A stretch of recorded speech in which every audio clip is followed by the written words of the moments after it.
I would like to see a Belize that's relatively crime-free and that comes as close to full employment as possible. I want to see a Belize in which infrastructure is safe and reliable and improved. I want to see a Belize in which there is both availability and equality of opportunity. I want to see a Belize in which cultural pride will be resurgent.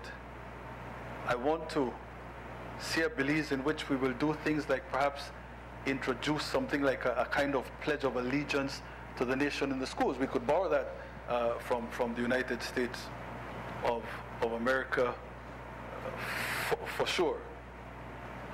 I want to see a Belize in which we recognize that there is still some work to do in terms of forging this Belizean identity, this sense of oneness that was, as we heard, part of the original vision of George Price, that is in fact part of the indelible legacy of Mr. Price, Mr. Golson, people like that.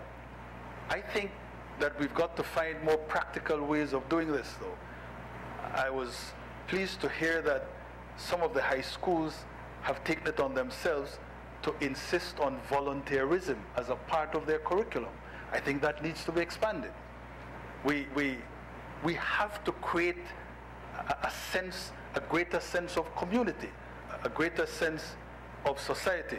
And in that context, one dream that I will continue to cherish and that is realizable as soon as we find the additional oil, is actually to charter, to create a national service that will see our young people give a year of their teenage life to that sort of an organization that will help to foster the sense of Belizeanness that clearly is absolutely essential in terms of taking us forward.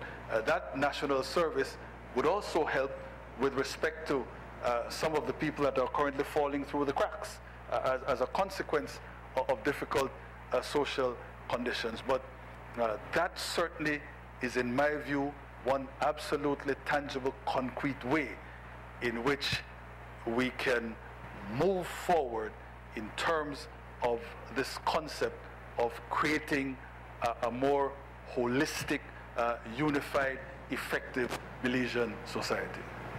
I would like to see a Belize that has matured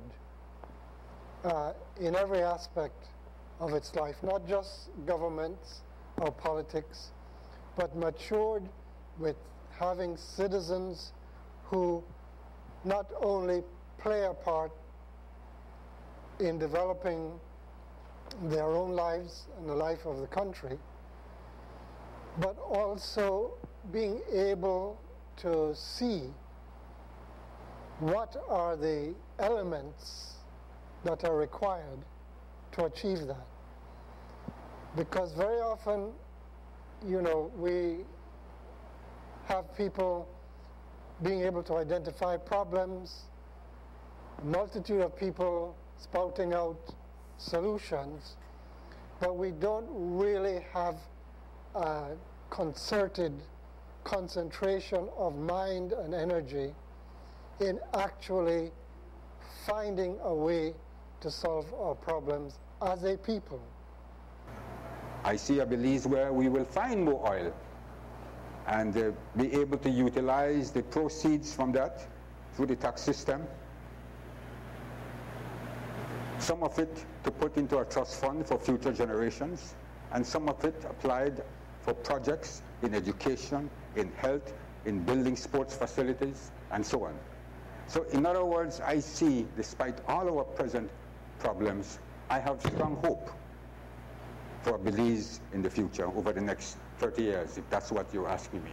And of course now the question is, how are we going to do that? We're going to do it by recognizing that Belize needs investment. We need local and foreign investment in our country. We need the injection of capital into this economy. We cannot do it alone, and we need to recognize that. We need help. And we live in a globalized world, and we have to recognize very unashamedly that we must welcome foreign investment into our country.